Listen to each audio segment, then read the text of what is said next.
Productora Lluveres presenta.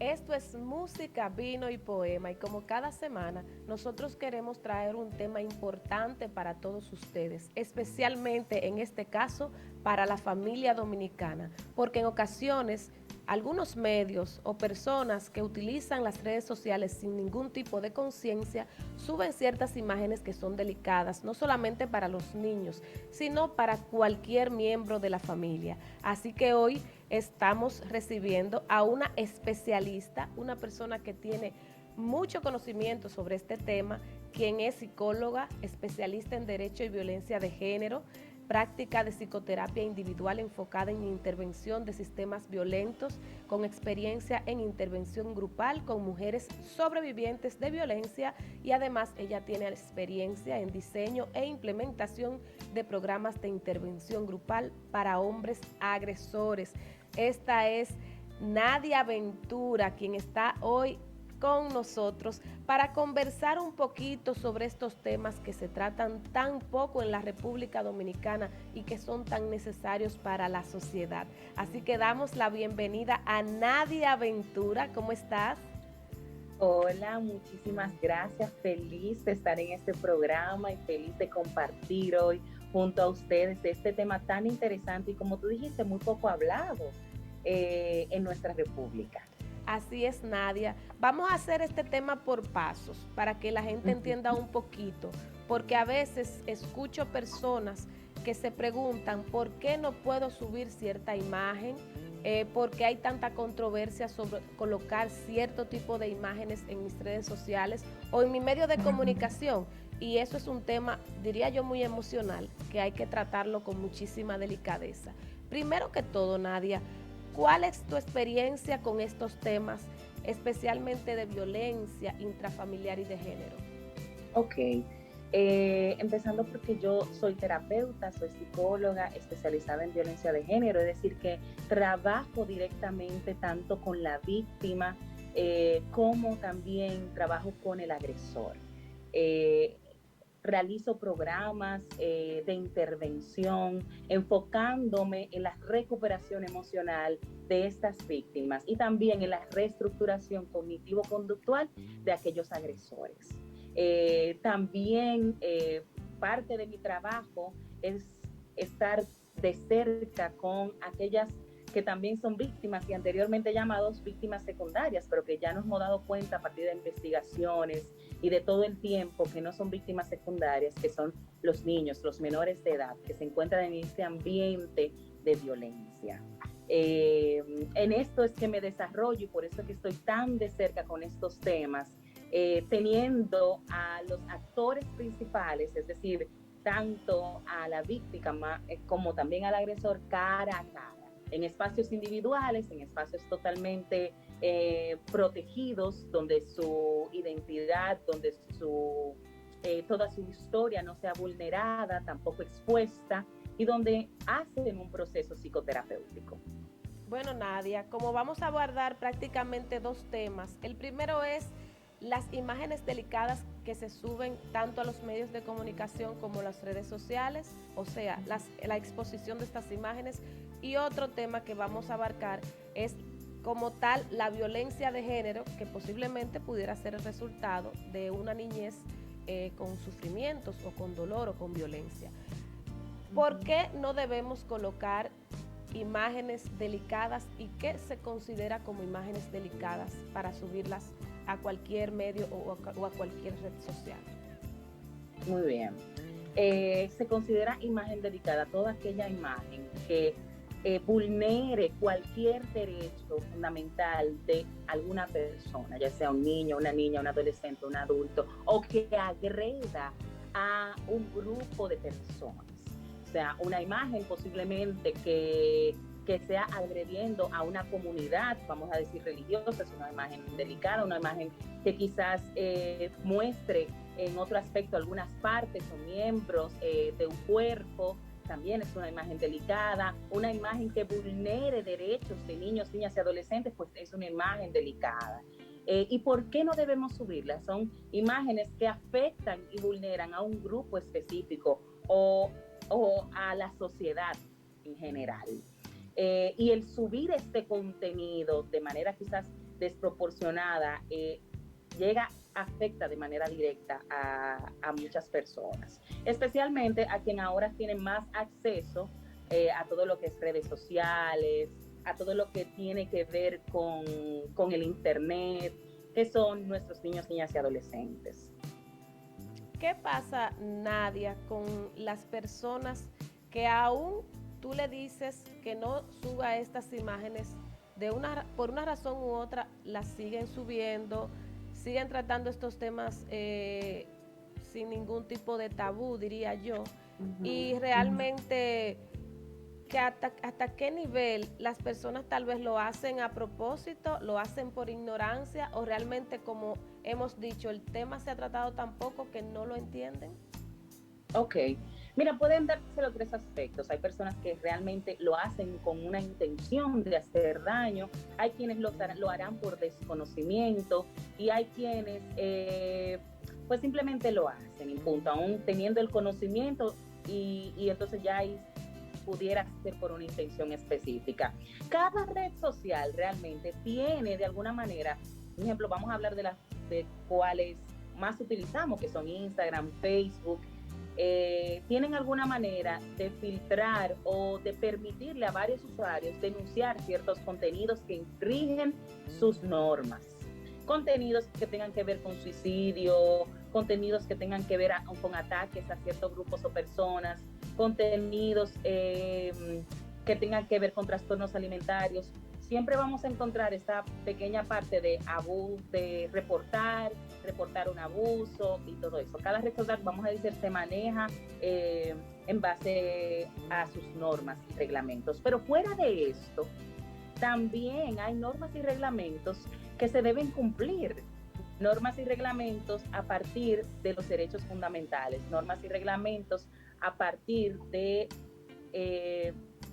el no agredir o vulnerar la imagen de una persona, ¿ok? Que están en nuestro mismo código, que están en los derechos posiblemente de los niños, niñas y adolescentes, y que pues si no lo cumplimos, esto se convierte entonces en un delito y los delitos son punibles, o sea, que podemos llevarlo hacia el ámbito legal, lo cual podría ser demandable. Nadia, ¿qué establece la ley específicamente sobre las imágenes que se puedan o no subir a cualquier plataforma, no importa que sea red social o no importa qué tipo de medio de comunicación sea? Porque, por ejemplo, a veces, posiblemente, el padre accede a que esas imágenes puedan ser publicadas. Hemos visto ya en lo poco que llevamos del año 2021 que varios artistas y personajes y personalidades de la farándula, instituciones, han publicado fotografías, han subido videos en los cuales ellos alegan que los padres firmaron un acuerdo o que dieron un consentimiento hablado para poder subir este tipo de imágenes. ¿Están ellos en lo correcto? ¿Pueden los padres permitir que esto ocurra o realmente a partir de ahí puede la ley tener alguna pena en contra tanto de las personas que publican como de estos padres que lo permiten? Ok, yo voy a dar como la primera entrada a esto, pero realmente quizás un abogado puede expresar mejor el tema de ley específica. Pero sí, de primera entrada, entender que los menores de edad no solamente, y esto es diciéndolo bien de llano, no son de los padres. Sí, los padres tienen que dar un consentimiento, pero los menores de edad de alguna manera legalmente pertenecen al Estado. ¿Ok? En temas de cuando sus derechos se ven vulnerados, cuando se encuentran en una situación, por ejemplo, uno de los ejemplos que recuerdo que trabajé una vez es el caso de que, ok, nosotros como padres profesamos una religión X particular que no me permite hacer ciertos, vamos a decir, en el caso de ellos era que no le permitían hacer unos ciertos procedimientos médicos. Como usted es mayor de edad, de 18 años, puede decidir hacerse o no el procedimiento médico.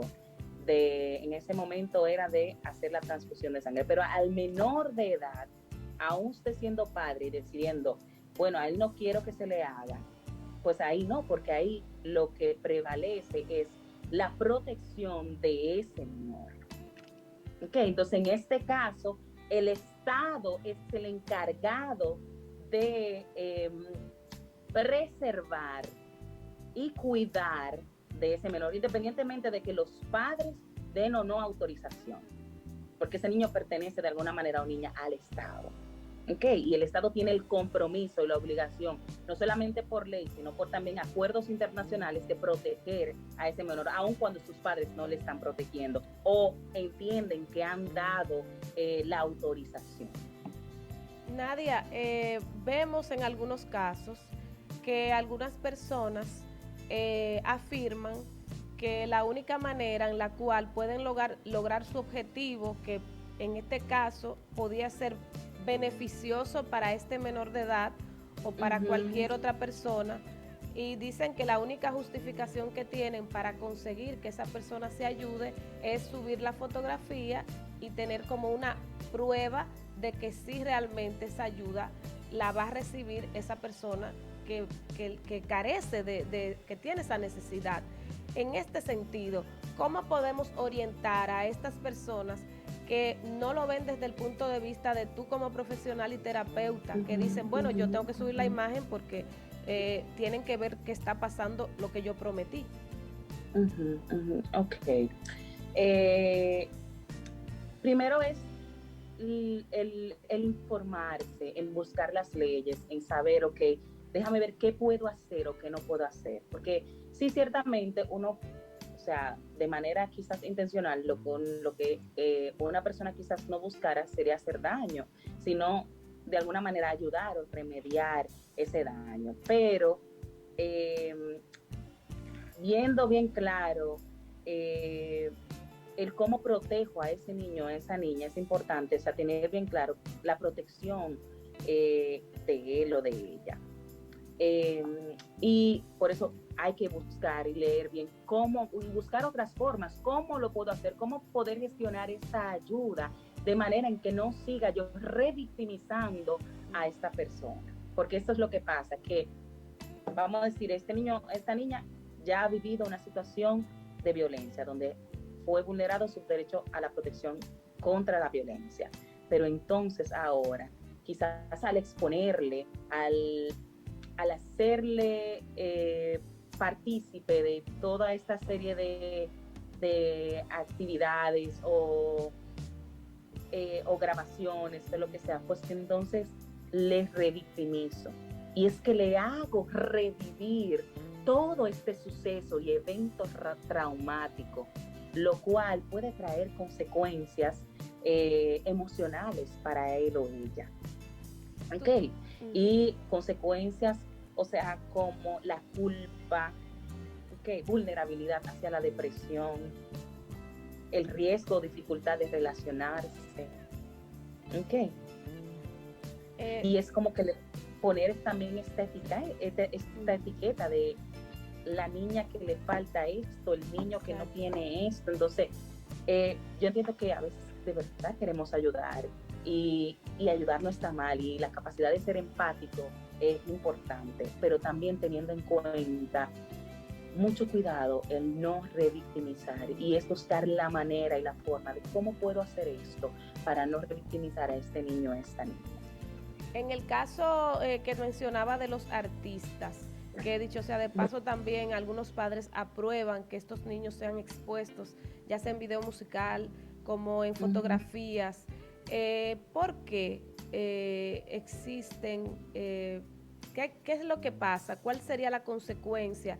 Porque no estamos hablando de una niña que está sufriendo una enfermedad ni que se está recaudando fondos para ayudarlo. Estamos hablando de una niña que por pura diversión se está utilizando para subir un video, que de hecho hay padres que hasta cobran y hacen negocio con este tipo de publicaciones.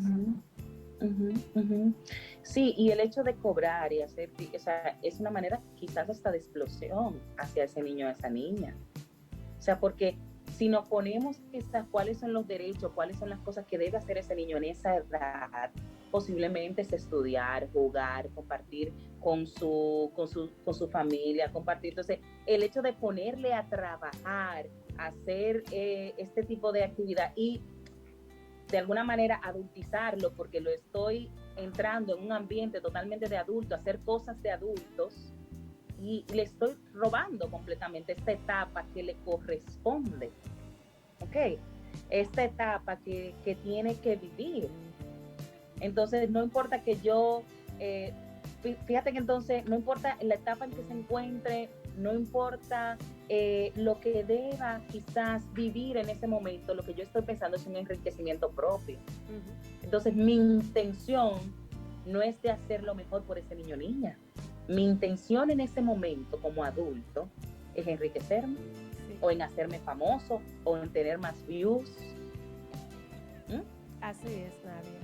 Sabes que en el caso de, en el caso particular, Nadia, de que en muchas ocasiones vemos, y volviendo al tema de la exposición para las ayudas comunitarias, ¿qué podría ocurrir en 5 años?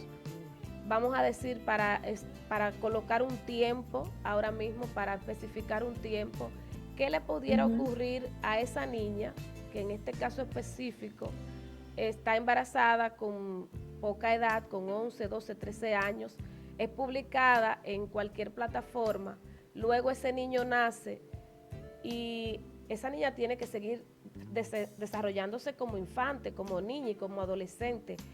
¿Qué tipo de trauma pudiera causarle? ¿Qué situación social pudiera causarle a esta niña 5 o 10 años después, tanto a la madre como al bebé?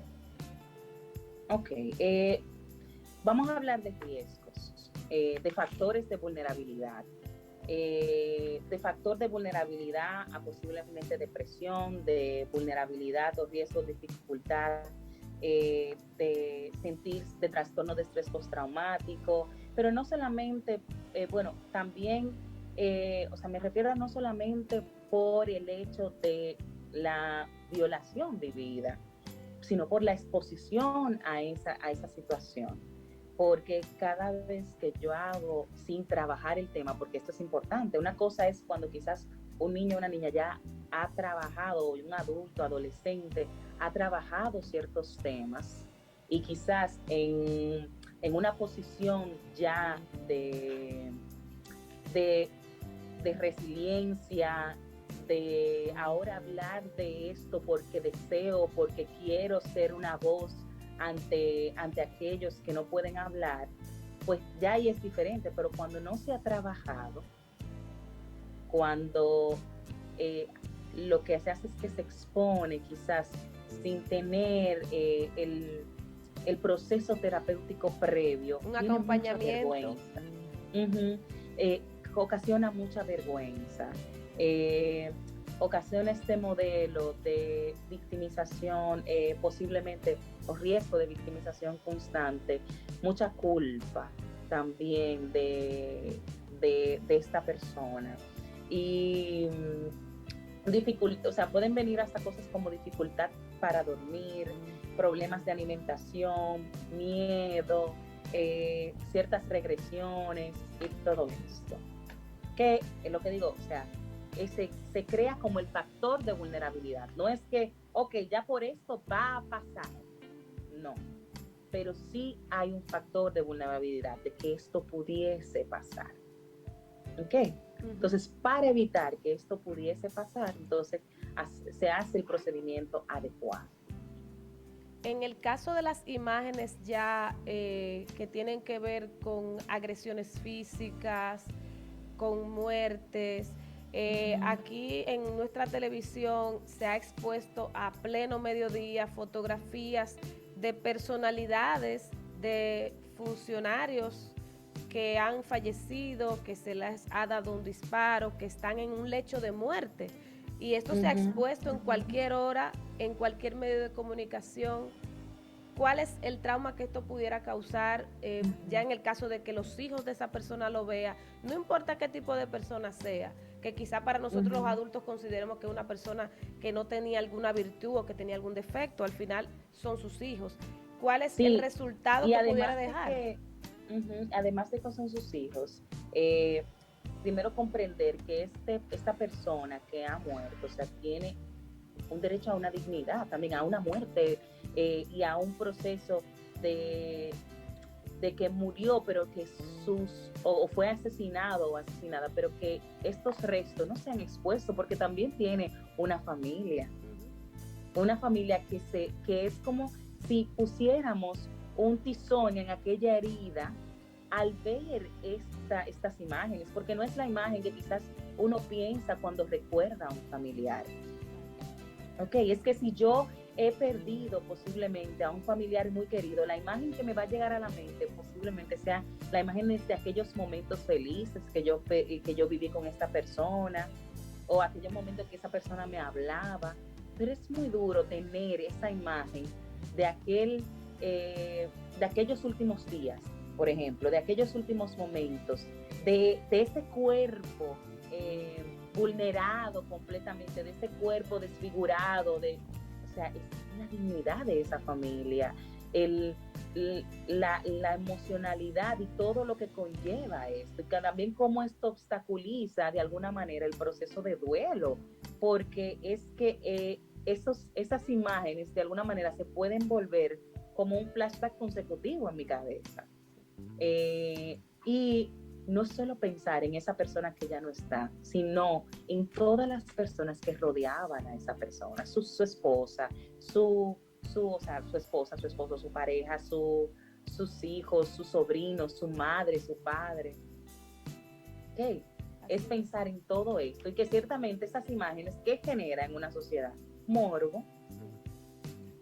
Entonces, si somos un medio de comunicación, lo que estamos tratando de educar, estamos dando una información, pero esta información, si tiene que venir cargada de este amarillismo, de este morbo, pues entonces algo no estamos haciendo bien, o no estamos comunicando bien, que necesitamos poner esto para generar, o nuestra intención no es comunicar, es otra cosa más. Y entonces ahí tú te tienes que preguntar como medio de comunicación qué es lo que está pasando, que yo tengo que poner esto y no comunicar de manera adecuada para generar. Así para es, generar más views. Nadia, okay. Tú sabes que independientemente de los medios de comunicación oficiales, de las personas que sean ya profesionales de la comunicación, que tengan una larga data, ya fuera de lo que es oficial, hay muchas personas exponiendo su vida, que no son comunicadores, que dicen llamar a algunos influencers por el hecho de que levantan la voz alto, porque dicen algunas palabras inapropiadas. ¿Qué es lo que tú recomiendas ahora mismo? Porque hay ahora como que ya no hay libertad, sino siento que hay libertinaje con el hecho con la utilización de las redes sociales. ¿Cómo tú crees? ¿Qué le aconsejas tú a estos padres que en ocasiones son ellos mismos los que incitan a sus propios hijos a ver cierto tipo de personaje en las redes sociales? Inclusive son imitadores estos niños de estos influencers o instagramers que realmente ni siquiera llegan a ser comunicadores como tal. Ok, realmente es un tema bastante complejo. Pero quizás lo que yo puedo recomendar a usted como mamá, como papá, como tío, como abuelo, como tías, es sentarse con este niño, con esta niña y empezar a cuestionar, ¿tú crees que eso que está haciendo es provechoso? ¿Lo está haciendo? ¿Cuál es su intención detrás de hacer esto? ¿Es de burlarse? O sea, es que nos divertamos, pero esta diversión es a partir de qué? ¿Es a partir de una diversión sana? ¿Es a partir de una burla a otra persona? ¿Es a partir de qué? Y que pongamos de acuerdo a cada edad, claro, pero que nos pongamos a analizar y que empecemos a empezar a cuestionarnos el por qué consumimos esto y qué me aporta a mí esto que estoy consumiendo. Así es. ¿Ok? Uh-huh. Y ya cuando empezamos como a abrir esa pequeña base de cuestionarme, de ver más allá, de realmente tú piensas como piensa esta influencer, tú crees que las cosas son así. Entonces ya ahí empezamos de alguna manera como a explotar una pequeña burbujita, uh-huh, donde yo me doy la oportunidad de más allá de lo que me están vendiendo, decir, ok, pero déjame ver realmente esto que me venden, déjame analizar, ok. Y ciertamente si ya son niños muy pequeños, como padres empezar a limitar ciertos contenidos, uh-huh, de que quizás mi hijo de X edad no tiene que estar viendo o sea, si es un niño de 3, 4 años, pues esto no le va a posiblemente ver a un influencer de 20 y pico de años, pues no le va a generar nada.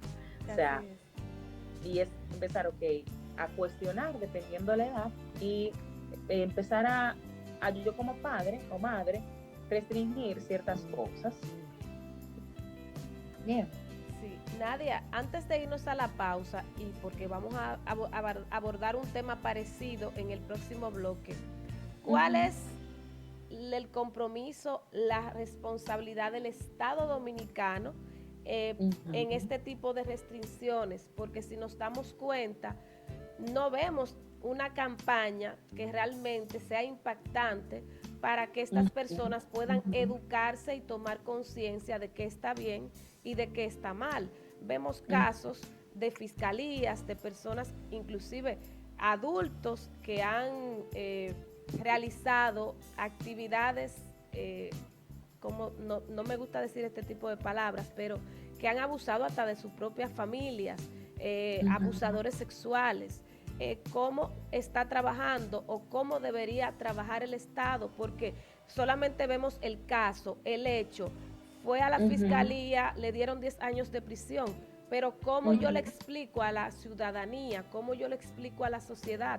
Veo inclusive gente defendiendo a estas personas por una uh-huh. cosa o por la otra, e inclusive veo que quieren justificar que a uno le dieron 1 año de prisión y al otro le dieron 10 años, como que uno es mejor que el otro, pero al final cometieron un delito. ¿Qué es lo que uh-huh. se necesita en la República Dominicana para por lo menos empezar a controlar esto? Ok, primero es educar, explicar, tener bien clara cuáles son los lineamientos, cuáles son, y que estas personas puedan tener contacto con los códigos, que puedan saber, esto es lo que estamos haciendo nosotros, y es proteger a estos niños y niñas, a proteger a estas víctimas, proteger y promover, porque también es parte de esta educación, es la promoción de que se puedan hacer de manera adecuada este tipo de imágenes, o sea, de que esta imagen, tú tienes un fin, que es quizás conseguir algo beneficioso para esa persona. Hay una forma de hacerlo, hay formas de hacerlo. ¿Cuál es? Vamos a ver, esta es la forma en que podemos hacerlo. Ciertamente no vamos a hacer de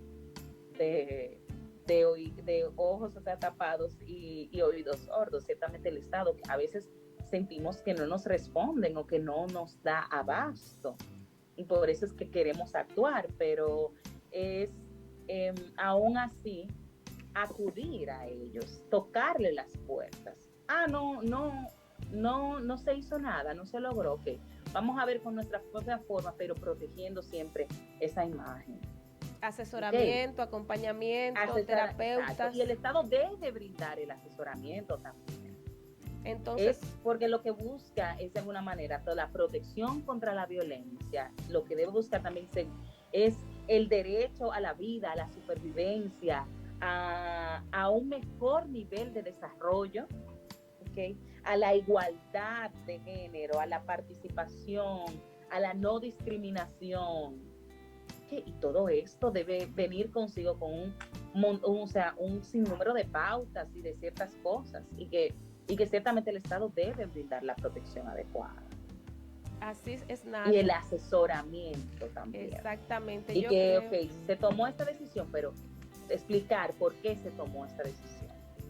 Exactamente. O sea, yo creo que hay un compromiso, se necesitan algunas campañas educativas y por supuesto, no en contra de nadie que quiera hacer trabajo social, no en contra de nadie que quiera buscar la verdad, sino lo ideal es que se busque un asesoramiento psicológico, terapéutico y por supuesto hacer una diligencia con el Estado y que el Estado tenga también más facilidades para que las personas, el usuario que necesite este tipo de información pueda avanzar, porque o sea, el que hace trabajo social y lo hacemos, lo has hecho tú, lo he hecho yo, sabemos lo que significa a veces pedir ayuda, sabemos lo que significa a veces tocar las puertas. Tocar la puerta y que te digan, mira, el mes que viene no aparece. Así es, entonces a veces quizá en ese deseo de ayudar a los demás, el que ayuda no se empapa bien de cuáles serían las consecuencias de actuar sin ese debido conocimiento y sin esa debida información.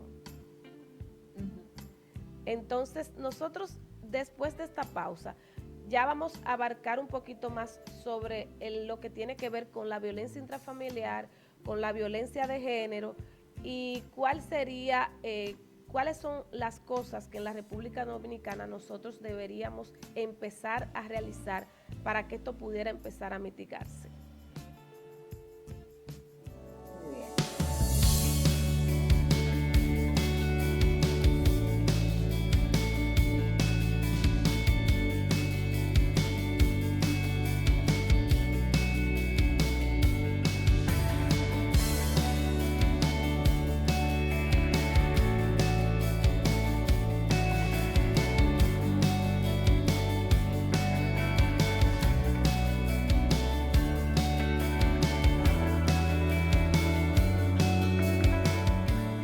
Fundación Dominicana de Trastorno Afectivo Bipolar, una mirada positiva a la bipolaridad. Ven, acércate a nosotros. Estamos para orientarte en todo aquello que quieras saber sobre el trastorno afectivo bipolar. En Fundotap apoyamos a quien padece del trastorno. Te aceptamos, te entendemos y ayudamos siempre que quieras recibir nuestra ayuda. Realizamos encuentros mensuales, el tercer miércoles de cada mes, cuando mi cabeza me hace trampas, abiertos a pacientes, familiares y amigos. Organizamos grupos de ayuda mutua, solo para personas que viven la realidad del trastorno afectivo bipolar. Infórmate de nuestros cineforums y talleres. Llámanos al 809-562-3395 o búscanos en las redes sociales, Facebook, Instagram, Twitter y YouTube, o escríbenos a fundotap@gmail.com.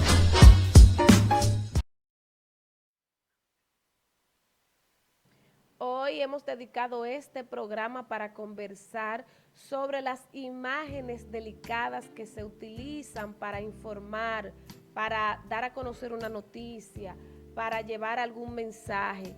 ¿Qué imágenes son delicadas? ¿Qué imágenes debemos evitar colocar tanto en los medios de comunicación, en las redes sociales? ¿Y cuáles son esas maneras de nosotros poder proyectar nuestros pensamientos, que no necesariamente deben ser bruscos, que no deben ser problemáticos, o en este caso no deben afectar la imagen o la dignidad de otras personas? En este caso, para este tema, hemos conversado y estaremos conversando con Nadia Ventura, quien es psicóloga especialista en Derecho y Violencia de Género.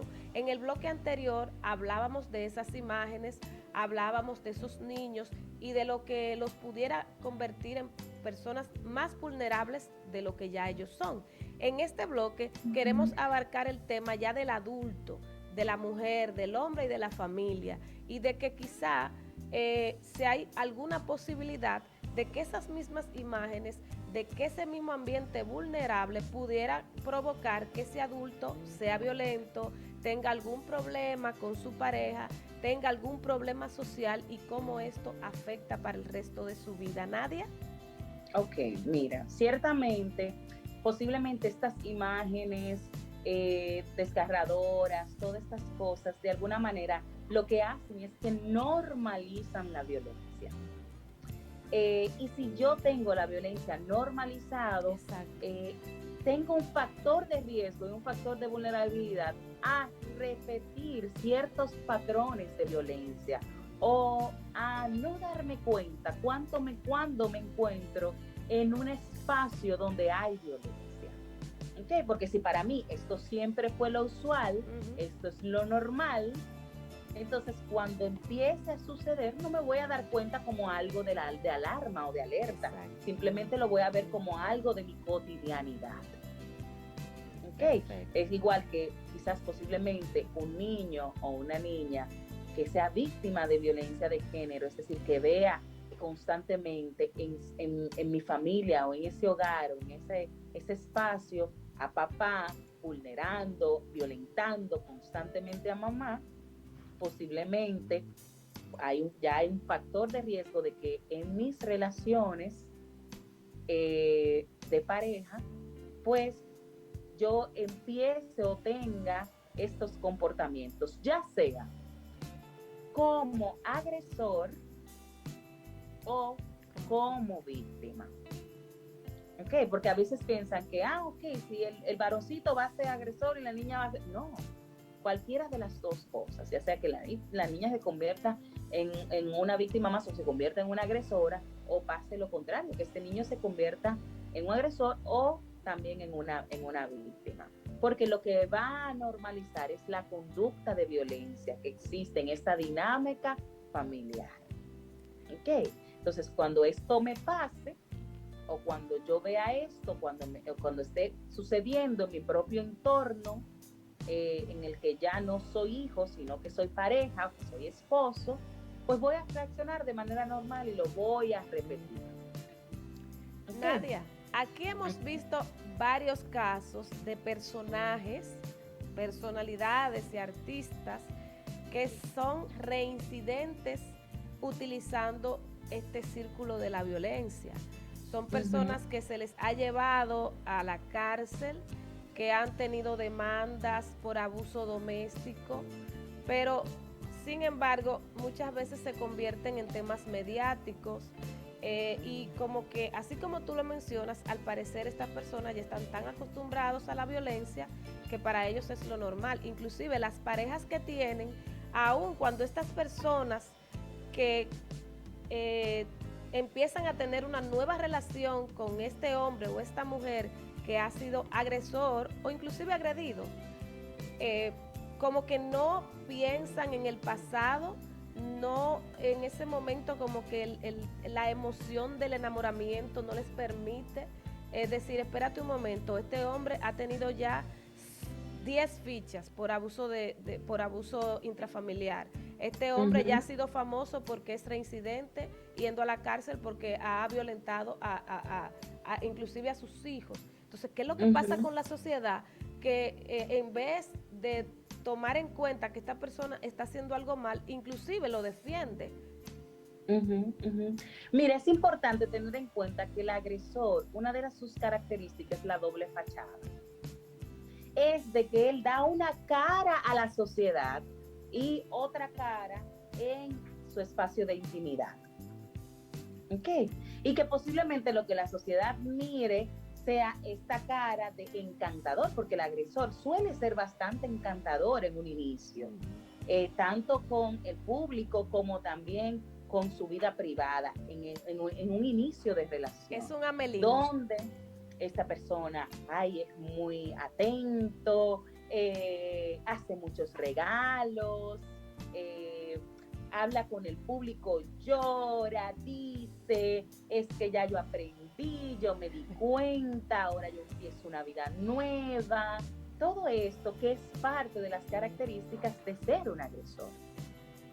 ¿Ok? Entonces pasa eso, sí, que a veces también podemos ver cómo la misma víctima de este agresor vuelve con él y repite todo eso, pero esto tiene un nombre específico y se llama el ciclo de la violencia, que muchas personas se preguntan, pero ¿por qué no lo deja? Y hacen comentarios desastrosos, que pero que ella le gusta. Es porque ella, mira cómo ella vuelve y lo busca, porque ella no lo deja, es porque ella es masoquista. Yo he escuchado mucho esos comentarios, y no es que ella es masoquista, no es que ella le guste, que la maltraten. Lo que pasa es que empieza y se encuentra dentro de un círculo de violencia, que lo pueden buscar en internet y que ha sido bastante estudiado por Leonard Walker, y se llama el ciclo de la violencia de género. Este ciclo en el cual ellos pasan por esta relación donde en un primer momento hay una acumulación de la tensión, donde esta persona empieza a acusar, empieza a decir que a mí no me gusta esto, llega molesto de la calle, o empieza a hacer estas constante desplante de que aquí todo está bien. Entonces hay como un ambiente de tensión en la casa, en ese espacio. Pero luego llega una explosión, y así se llama ese segundo momento, cuando explota y cuando se ve la manifestación más clara y evidente de violencia. Explota, y una explosión puede ser que extraye cosas, que le pegue, o que le agreda fuertemente verbalmente, o hay un montón de cosas que se pueden dar en la explosión, pero es donde la manifestación de la violencia es más evidente. Y ahora viene un tercer momento, que aquí es donde sucede el reenganche, donde este agresor, luego de que pasó eso, pide perdón. Le dice, ya yo me di cuenta de que tú eres la mujer de mi vida, es que tú eres la madre de mis hijos, es que yo quiero volver contigo, es que yo sin ti no soy nada. Y empieza realmente a hacer cosas que hacen pensar o creer a la mujer que realmente él va a cambiar. Y ese día él se pone, esos días, porque hasta dura más, puede durar más de una semana, depende, porque cada vez que el ciclo se repite, esta luna de miel puede, hay casos que sí, hay casos que no, llegar a cortarse, a ponerse. Entonces él empieza a actuar totalmente diferente, y ella empieza a recobrar esperanzas de que esta persona ya cambió, y de verdad piensan que van a cambiar, pero lamentablemente simplemente esto es parte de ese ciclo que va a volver a repetirse una y otra vez. Nadia, estamos hablando del hombre, pero muy rara vez hablamos de la mujer que es violenta, muy rara vez hablamos de la mujer que en ocasiones hasta con los hijos no se comporta a la altura de una madre, que suele maltratar al hombre, y que inclusive cuando uno hace averiguaciones, si uno se da cuenta en la cultura en la cual uno vive, uno llega a la conclusión de que como somos un país patriarcal, te lo digo porque he escuchado las historias, cuando el hombre va a poner una querella, inclusive los policías se burlan de él. En cualquier destacamento, en cualquier fiscalía, eso ha cambiado un poquito, porque ya se están fomentando algunos centros conductuales, y como que ha variado. Pero, ¿qué ocurre con estas mujeres violentas? Ya hablamos de qué pasa con el hombre, porque es así como se comporta. ¿Cuál es el comportamiento de esta mujer y por qué lo es? Ok, es un comportamiento también de violencia. Lo que pasa es que, a diferencia del hombre, por el mismo que hemos hablado de la cultura patriarcal, el hombre agrede con una intención de hacer daño, porque él entiende que tiene un grado de superioridad por el hecho de ser hombre, y que ella tiene un grado de menor por el hecho de ser mujer. En el caso de una mujer que agreda a un hombre, no es por su género, es porque esta mujer ha comprendido o entiende en su mente que ella debe tener o que ella ha vivido de alguna manera esta violencia que replica con su pareja. ¿Ok? Y es porque, o sea, la razón puede ser multicausal, porque ella posiblemente vivió en un ambiente donde hubo violencia.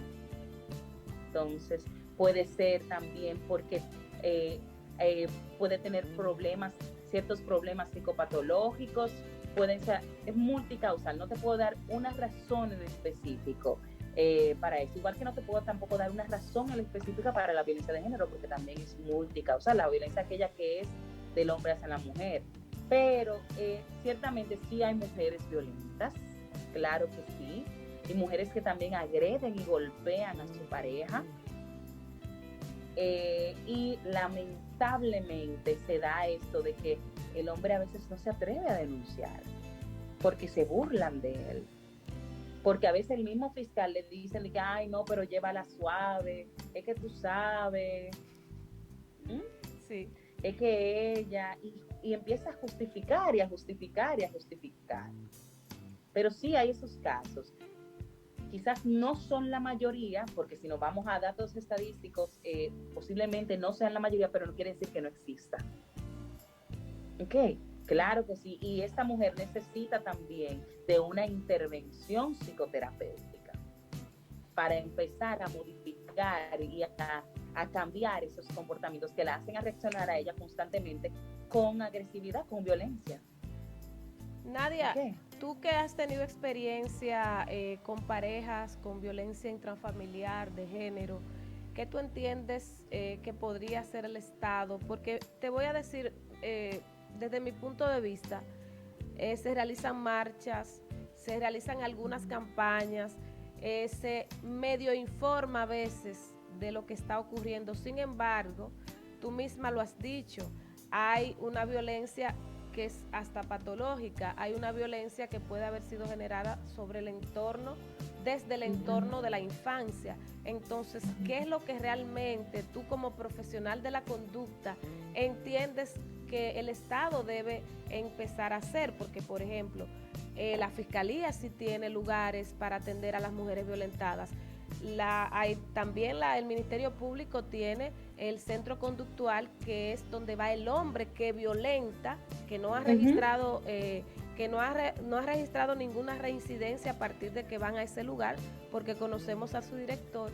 Entonces, ¿qué es lo que realmente se necesita? Sabemos que educar, pero hay lugares que son muy profundos, hay barrios, hay personas que no tienen ningún tipo de acceso a que se les dé educación.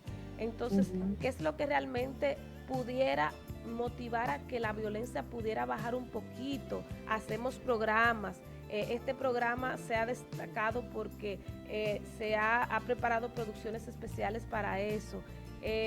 Y ya juntamente con esa misma pregunta, ¿es bueno que exista un ministerio de la mujer? ¿No victimiza más a la mujer? ¿O mejor fomentamos un ministerio de la familia? Ok. Primero yo entiendo que es el trabajo del Estado llegar a esos lugares que dicen, bueno, pero es que es muy difícil llegar, pero usted como Estado debe llegar a ese lugar. Usted como gobierno debe llegar a ese lugar, que ese lugar no le sea difícil llegar. Porque usted tiene los medios de alguna manera. Quizás a una ONG se le hace más difícil y están ciertas ONG y ciertas entidades metiendo mano, como dicen por ahí, en esos lugares. Entonces sí, es un trabajo también de psicoeducar, pero no de psicoeducar a un grupo específico y privilegiado que está en X puntos, sino a todos y todas. Okay. De llegar a esos lugares donde sea un poco más difícil, claro que sí. También de que hay que hacer un trabajo con el hombre, donde hay que desconstruir estos modelos patriarcales, estos modelos donde se siente superior a la mujer, que hay que empezar a trabajar en nuevas masculinidades, porque al final, no es que desprotejamos a la mujer para nada, hay que seguir trabajando con Línea Vida, fiscalías, casas de acogida y todo eso, y de brindándole toda la atención que requiera y necesite, pero también yo tengo que hacer una intervención a este hombre, una intervención psicoterapéutica, una intervención social, porque necesito reestructurar a esta persona y necesito reestructurar también a otros hombres que quizás están creciendo con esto, con todo este modelo. Porque si lo que yo hago es solamente atender a la víctima, lo que hago es que a este agresor posiblemente ya no la agreda a ella, posiblemente ya se pueda reestructurar, haga su proceso psicoterapéutico, se recupere emocionalmente y viva entonces una vida sin violencia, pero esta persona posiblemente esté suelta y lo que va a hacer es buscarse otra pareja y va a hacer lo mismo. Entonces lo que hago es cambiarle la víctima. Exacto. Okay, entonces es importante que se trabaje especialmente con el hombre, con mayores y mejores programas de atención que promuevan nuevas masculinidades, nuevas formas de vernos en igualdad. Okay, y esto es muy, muy importante. Y esto creo que es un trabajo de todos y de todas, no de Estado nada más, pero que también el Estado, que posiblemente tiene más recursos, es quien mayormente debe promoverlo. Pero no es un trabajo de Estado solamente, y es un trabajo que también usted, yo y quien sea desde la posición en que usted se encuentre puede empezar a hablar de estos temas y hacer de su espacio un espacio igualitario. No hay que esperar que intervenga el Estado. Claro, es su deber y debe hacerlo, pero también nosotros tenemos un cúmulo de responsabilidad para hacerlo. En el caso de si debe haber un ministerio o no de mujer, creo que ese es un tema bastante controversial. Yo entiendo el por qué hay un Ministerio de la Mujer y quiero que sepa que de parte del Ministerio de la Mujer hay departamentos también que se encargan de nuevas masculinidades, que trabajan de la mano para promover y formar personas en estos temas, que sean también multiplicadores. Esto se hace desde el Ministerio de la Mujer. Okay. ¿Y por qué quizás tenemos un Ministerio de la Mujer y no tenemos un Ministerio del Hombre? Bueno, el por qué, la razón específica, quizás hay que preguntar de cómo surgieron cada uno de estos, pero es también porque a la mujer es que se le violenta por el simple hecho de ser mujer también, y es quien tiene, por el mismo sistema patriarcal, que la tiene de alguna manera por debajo, es quien a veces le cuesta más.